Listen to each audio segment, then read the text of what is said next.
师父说的那些佛学故事。菩萨的声音。从前有一个小孩子，从小就被家人送去寺院做小沙弥。小沙弥虽然听话，也算乖巧，但就是有时脑袋有点不灵光。在过去的寺院，如果有小沙弥来出家，但脑筋又不灵光时，当师父的就会教他拜观世音菩萨，每晚拜一炷香的时间，拜完才可以去睡觉。小沙弥的师父对着这个7岁小孩说，你要好好的拜观世音菩萨，求菩萨保佑你，给你智慧，而且每天晚上一定要拜完一炷香，听到我敲钟的声音才可以去睡觉。从此小沙弥就按照师父所教的，每晚睡前在菩萨面前点上一炷香，嘴里念着观世音菩萨，弟子求聪明，拜智慧广大灵感救苦救难的大慈大悲观世音菩萨，然后跪下来拜一拜。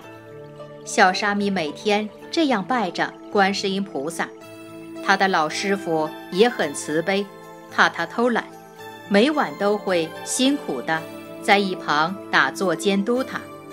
等到一炷香快烧尽时，老师傅就会敲钟提醒小沙弥，拜完这一拜就可以去睡觉了。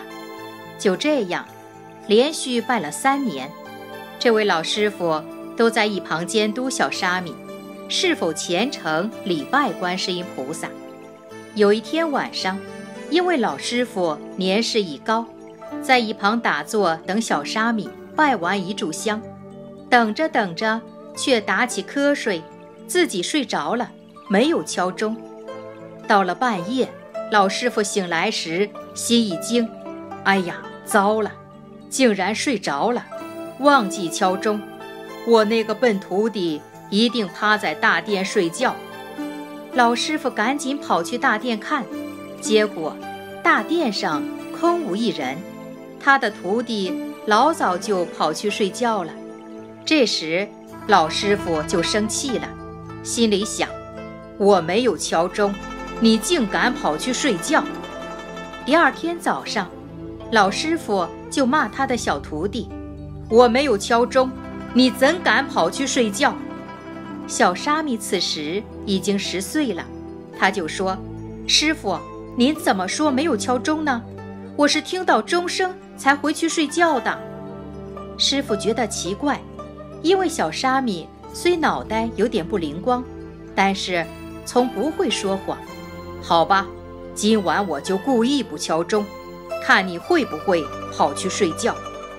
老师傅心里如此盘算着，结果到了晚上，老师傅一旁等着，等他拜完一炷香的时间，就是故意不敲钟，看他的小徒弟会怎么做。当当当，忽然有钟声传出来，连老师傅都听见了。只见小沙弥就起身回房间睡觉了。老师傅觉得奇怪，哪来的钟声？到了隔天晚上，老师傅又故意不敲钟，但是还是听到有人敲钟的声音。这时老师傅才察觉到，拜观世音菩萨真是不可思议，菩萨都为一个小孩子加持，按时敲钟，让他去睡觉。后来这个小沙弥长大之后，成为一名讲经弘法的大法师。